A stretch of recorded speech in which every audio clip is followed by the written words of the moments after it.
Hi friends, শুভ সন্ধ্যা। বলো তোমরা সবাই কেমন আছো? আমি ভালো আছি। তো দেখো, আজ সন্ধ্যাবেলা বেরিয়ে পড়েছি। আমরা এখন যাচ্ছি একটু বাজারের দিকে, আমি আর তোমাদের দাদাভাই। তো সোনার খাবার নিয়ে আসবো, আমি একটু ডাক্তারের কাছে যাব সেই জন্য। তো চলো দেখতে থাকো তোমরা কোথায় যাচ্ছি। তো বন্ধুরা, আমরা রাস্তায় বেরিয়ে পড়েছি। তো তোমাদের দাদাভাই বাইক চালাচ্ছে আর আমি তার পেছনে বসে আছি।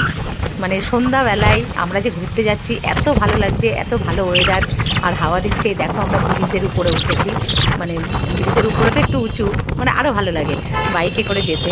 তো ভীষণই ভালো লাগছে দুজনে একসঙ্গে। আমরা প্রত্যেক শনি রবিবার, তোমার দাদাভাইয়ের অফিস ছুটি থাকে, তো প্রত্যেক শনি রবিবারই আমরা কিছু না কিছু কারণে, কিছু না কিছু শপিং করতে হোক বা কেনাকাটা, কিছু না কিছু থেকেই যাই। আমাদের দুজনকে বেরোতে হয়। তো আমরা দেখো দুজনেই বেরিয়ে পড়েছি। এবার ফার্স্টে আমরা কোন দোকানে যাব, কি করছি, তোমাদেরকে যতটা পারবো ততটাই দেখানোর চেষ্টা করবো।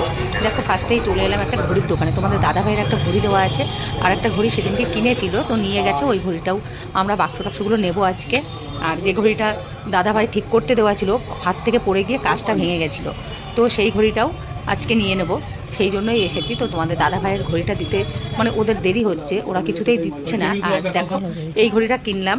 এই ঘড়িটা তো নতুন কিনেছি তোমাদের দাদাভাইয়ের জন্য। তো ঘড়িটা খুবই সুন্দর, কেমন হয়েছে তোমরাও জানাবে। তো আর এই দেখো, হাতে যে ঘড়িটা পরা আছে সেই ঘড়িটা হচ্ছে আর কি ওখানে ঠিক করতে দেওয়া ছিল, নেওয়া হয়েছে। তো তারপরে চলে এলাম, দেখো, সোনার পেট শপে চলে এলাম সোনার খাবারটা নেবার জন্য। তো এখানে সোনার খাবারটা বড় প্যাকেটটা ছিল না, আমরা 15 কিলো যেটা নিই সেটা ছিল না। তাই জন্য ওদের সঙ্গে অর্ডার করছিলাম আমরা, যে ওরা বাড়িতে ডেলিভারি করে দেবে সেই জন্য। তো আমরা অর্ডার করা হয়ে গেল। তো এইখানে আমি কিছু বল টলগুলো দেখছি যে সোনার জন্য একটা বল নেওয়া যায় কিনা, কিন্তু এই বলগুলো একটু শক্ত টাইপের ছিল। তো যাই হোক, ওখান থেকেও আমরা বেরিয়ে এলাম। এসে এইবার চলে এলাম আমরা ওষুধের দোকানে। তার আগে আবার কথা আছে, তোমাদের দাদাভাই আমাকে বলছে তুমি কি আইসক্রিম খাবে বলো। আমি আইসক্রিম আমার ভীষণ ফেভারিট, আমি মানে কর্ণাটক ছাড়া খাই না। তো কর্ণাটকের আজকে বাটি কাপ আইসক্রিমটা নিয়েছি, চকলেট আমার ভীষণ প্রিয়। তো আমি মিড প্লেজার বাইরেটাতে দাঁড়িয়ে আছি, তোমাদের দাদাভাই ওষুধ নিতে ঢুকেছে।